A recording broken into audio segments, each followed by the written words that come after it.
अस्सलाम वालेकुम दोस्तों, कैसे हैं आप लोग। आज के इस व्लॉग में मैं आपको तुर्की के हवाले से कुछ इन्फॉर्मेशन शेयर करूंगा। तुर्की में क्या है, क्या देखना है, किस तरह है, वो सब चीज़ें तो आप इंटरनेट पे मालूम कर सकते हैं। तुर्की का वीज़ा कैसे हासिल करें, वो आप जिस कंट्री में रह रहे हैं उस कंट्री के हिसाब से आपके पास इन्फॉर्मेशन होगी कि कैसे तुर्की का वीज़ा हासिल कर सकते हैं। मैं यहाँ बात करूँगा जब तुर्की का विजिट वीज़ा मिल जाए और फिर आप तुर्की जाने का प्लान करें। एज़ ऑफ नाउ ऐसा है कि तुर्की से बाहर अगर आप रह रहे हैं तो booking.com के ज़रिए आप होटल तो बुक कर सकते हैं, लेकिन अगर आप तुर्की के अंदर गए तो वहाँ पर आप booking.com से होटल बुकिंग नहीं कर सकते। वहाँ पे एगोडा या कोई दूसरी और वेबसाइट आपको देखनी पड़ेगी। booking.com से आप सिर्फ होटल बुक कराइएगा, उनसे टैक्सी बुक मत कराएं। बेशक उसके पैसे कम होते हैं लेकिन उनकी सर्विस बिल्कुल अच्छी नहीं है और कुछ पता नहीं होता कि उनका ड्राइवर पिक करने के लिए आता है भी नहीं आता है, एक स्कैम की तरह लगता है। हाँ, होटल आप बुक करा सकते हैं booking.com से, बट टैक्सी बुकिंग ना करवाएं। जो लोग गल्फ़ कंट्रीज़ में रहते हैं और ड्राइव करते हैं उनके लिए तुर्की में ड्राइव करना बहुत आसान है। बिल्कुल वैसी ड्राइविंग है जैसे गल्फ़ कंट्रीज़ की, ख़ासतौर से यूएई वगैरह या सऊदी अरब की, और हाईवेज़ बहुत अच्छे हैं तुर्की के। अलबत्ता सिटी के अंदर आप ड्राइव करें तो कैमरे जो लगे हुए हैं उन्हीं के हिसाब से स्पीड को रखें, और सिटी के बाहर जब आप हाईवे पर आ जाएं तो आपकी स्पीड जो है 160-170 प्लस पर भी है तो कोई मसला नहीं है। कैमरे बहुत कम लगे हुए हैं और वहाँ पे आप चला सकते हैं। जब आप कार वहाँ ड्राइव कर रहे हो तो अपने मोबाइल में Yandex की ऐप को डाउनलोड कर लें, क्योंकि वो बेहतरीन है वहाँ पर रास्तों को जानने के लिए। गूगल ड्राइव पे मत करें, Yandex को फॉलो करिएगा, क्योंकि वो आपको प्रॉपर स्पीड लिमिट भी बताएगा और जहाँ जहाँ कैमरे वो भी बताएगा। इसके अलावा अगर आप तुर्की सिटी के अंदर रह रहे हैं और कार अगर नहीं है तो टैक्सी के लिए ऊबर की ऐप इस्तेमाल करें। आपको बहुत कम रेट पे, बहुत अच्छे रेट पे मतलब टैक्सी बुकिंग हो सकती है वहाँ पे। इस्तांबुल में और बुर्सा में और इज़मीर वगैरह जो शहर हैं तुर्की के, वहाँ पे सब जगह जो है ट्राम भी चलती है, और इस्तांबुल में तो ख़ास तौर से सबवेज़ हैं और इसके अलावा बसेस हैं और मोटर बोट्स भी हैं। एक बात याद रखिए, वहाँ पर जब आप इस्तांबुल पहुँच जाएं या किसी भी सिटी जाएं तो वहाँ पे अगर आपने कोई रास्ता मालूम करना है, किसी ट्राम का रास्ता या किसी बस का रास्ता या किसी सबवे का रास्ता, तो आपके लिए सबसे बेहतरीन पर्सन जो वहाँ का सिक्योरिटी गार्ड या वहाँ का पुलिसमैन है, जो या तो उस एरिया में पुलिसमैन जो घूम रहा होता है वो, या फिर वहाँ पे स्टेशन पर जो सिक्योरिटी गार्ड है वो आपको सबसे बेहतर बताएंगे। दूसरा कौन हो सकता है, जिस शॉप से आपने कुछ ख़रीदारी की है और उससे अगर आप पूछते हैं तो वो आपको बताएगा। राह चलते हुए अगर आपको कोई नज़र आता है और वो तुर्किश है तो उनसे कभी भी ना पूछें, क्योंकि उनमें अक्सर ऐसे लोग घूमते हैं, ख़ासतौर से यंग बॉयज़ जो 24-25 साल के हों, तो उनसे तो हरगिज़ ना पूछें कि ये ज़्यादातर स्कैम करते हैं। अलबत्ता अगर आपको कोई ऐसा टूरिस्ट नज़र आ रहा है जो आप समझते हैं कि ये टूरिस्ट है और तुर्की में अरसे से रह रहा है या कई दिनों से रह रहा है इस्तांबुल में, तो हो सकता है आपको सही बता दे। लेकिन बेस्ट ये है क्योंकि आप पहली बार जाएंगे तो स्टेशन पे, ट्राम स्टेशन पे पहुँचे तो हर स्टेशन पे पुलिस सिक्योरिटी गार्ड होता है, तो आपको कोई परेशानी नहीं होगी, वो आपको बहुत अच्छे तरीके से गाइड करेगा। तुर्की के ट्राम में और बस में सफ़र करने के लिए एक कार्ड होता है, वो रेड कलर का है। जहाँ पे रेड कलर का कार्ड मिलेगा उसी के बराबर में एक और मशीन होगी जिसमें ब्लू कलर का इस्तांबुल का कार्ड होता है। वो बिल्कुल भी मत लें, वो काम नहीं करेगा। आप सिर्फ रेड कलर वाला कार्ड लीजिएगा, और वहाँ पे ख़ास बात यह है कि उस एक कार्ड के ज़रिए बार बार स्वैप करके जा सकते हैं। अगर आपने एक कार्ड लिया है और उसमें 1000 लीरा का बैलेंस है तो उसको जितनी दफ़ा आप स्वैप करें, एक से ज़्यादा आदमी यूज़ कर सकते हैं। एक वक्त में तो एक आदमी स्वैप करके जाएगा, लेकिन अगर साथ और भी लोग हैं तो नया कार्ड ख़रीदने की ज़रूरत नहीं है, उसी कार्ड को दूसरा आदमी भी स्वैप करके जा सकता है, बस उसमें बैलेंस होना चाहिए। एक यूएई दिरहम में तकरीबन 10 के करीब टर्किश लीरा आते हैं। जब आप शॉपिंग कर रहे हो तुर्की में तो वो आपको प्राइस या तो डॉलर में बताएंगे या यूरो में बताएंगे।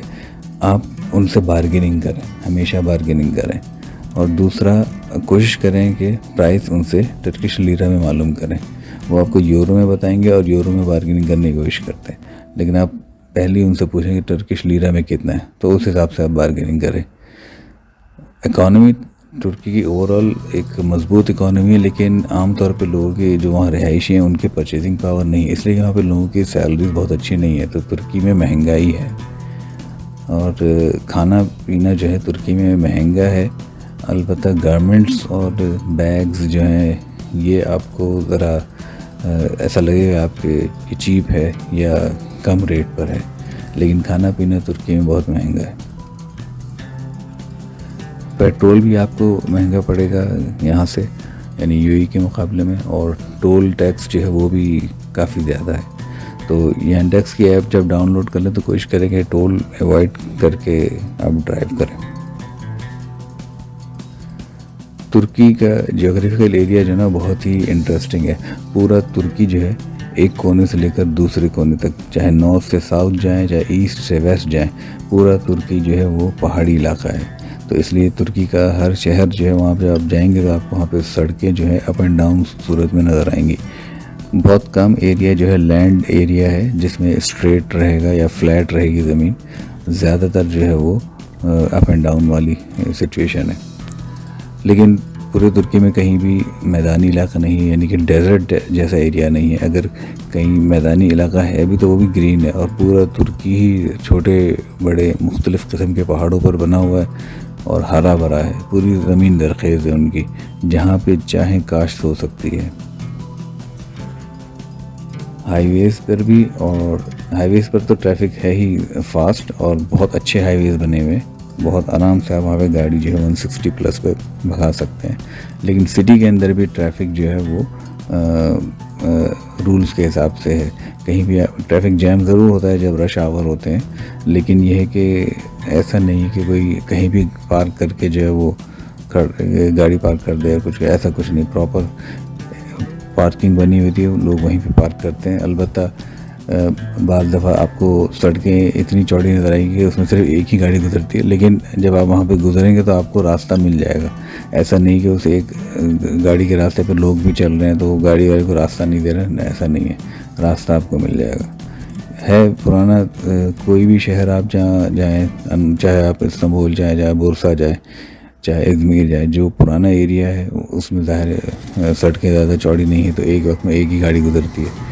और ख़ास बात यह है कि इन शहरों के पुराने इलाके में जो ट्राम चलती है, उस ट्राम के ट्रैक पे गाड़ियाँ भी चलती हैं, लेकिन ट्राम की स्पीड जो है वो एक बहुत स्लो भी नहीं होती, बहुत फास्ट भी नहीं होती। और ट्राम जो है वो ऑटोमेटिक नहीं है, उसको लेडी ड्राइवर भी मेंटेन करते हैं वहाँ पे, तो वो बड़ा केयरफुली होकर चलाते हैं और कोई ऐसा मसला नहीं है।